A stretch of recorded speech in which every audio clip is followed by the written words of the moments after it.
दोस्तों, मोटिवेशनल की दुनिया में एक बार फिर से आप सभी का दिल से बहुत बहुत स्वागत है। तो प्लीज वीडियो को अंत तक जरूर देखें। Why is sex, sexuality considered the biggest sin? कामवासना, कामुकता को क्यों सबसे बड़ा पाप माना गया है? दोस्तों, ये एक ऐसी लत है जो बाकी सभी लत से ज्यादा खतरनाक है, और ये ज्यादा खतरनाक इसलिए भी हो जाती है क्योंकि इसमें कम से कम दो लोगों की जरूरत होती है, जो बाकी किसी लत में, चाहे वो नशे की लत हो, जुए की लत हो या कोई और, उसमें ये जरूरत नहीं होती। दोस्तों, अभी मुझे आपके सपोर्ट की बहुत जरूरत है, तो प्लीज चैनल को सब्सक्राइब जरूर करें। धन्यवाद। तो आइए इसके बारे में विस्तार से जानते हैं। ये एक ऐसी आदत है जो किसी भी राजा, असुर और यहाँ तक कि देवताओं के भी पतन का कारण बनी है। ऐसा व्यक्ति दिन रात सब कुछ भूल जाता है और उसका ध्यान सिर्फ एक ही तरफ लगा रहता है। तो आइए जानते हैं काम वासना के बारे में।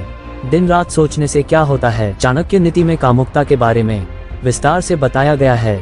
आचार्य चाणक्य कहते हैं कि कामवासना के समान दुनिया में कोई रोग नहीं है, और मोह के समान कोई शत्रु नहीं, क्रोध के समान कोई अग्नि नहीं, और ज्ञान से बड़ी सुख देने वाली कोई और वस्तु नहीं। आचार्य चाणक्य कहते हैं कि जो मनुष्य कामवासना में लिप्त हो जाता है, उसके दिमाग में कोई और बात आ ही नहीं सकती।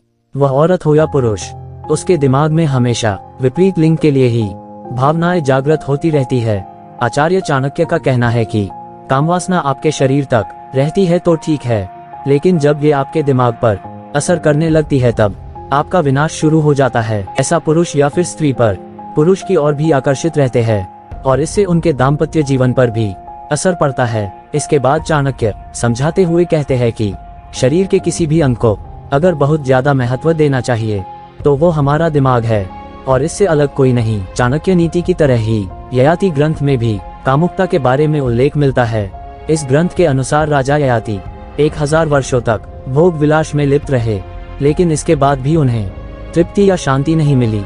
इसके बाद जब गुरु शुक्राचार्य ने उन्हें वृद्ध बड़े हो जाने का श्राप दिया तो वो कुछ विद्याओं के द्वारा अपने छोटे पुत्र की जवानी लेकर कई वर्षों तक काम वासना में लिप्त रहे। लेकिन कुछ समय पश्चात जब उन्हें लगने लगा कि इससे भी उनकी तृप्ति नहीं हो रही है, तो उन्हें अपने आप से घृणा होने लगी, और तब उन्होंने अपने पुत्र का यौवन लौटा दिया और खुद वैराग्य धारण कर लिया। इसके बाद उन्होंने कहा कि हम भोग नहीं भोगते, बल्कि भोग ही हमें भोगते हैं। हम तप नहीं करते, बल्कि हम स्वयं ही तप्त हो गए हैं। काल कभी समाप्त नहीं होता है, लेकिन हम समाप्त हो जाते हैं, और तृष्णा जीर्ण नहीं हुई है, सिर्फ हम ही जीर्ण हुए हैं। दोस्तों, अभी तक मेरे चैनल को सब्सक्राइब नहीं किया है तो प्लीज चैनल को सब्सक्राइब करें और घंटी का प्यारा सा बटन ऑल पर सिलेक्ट कर लें।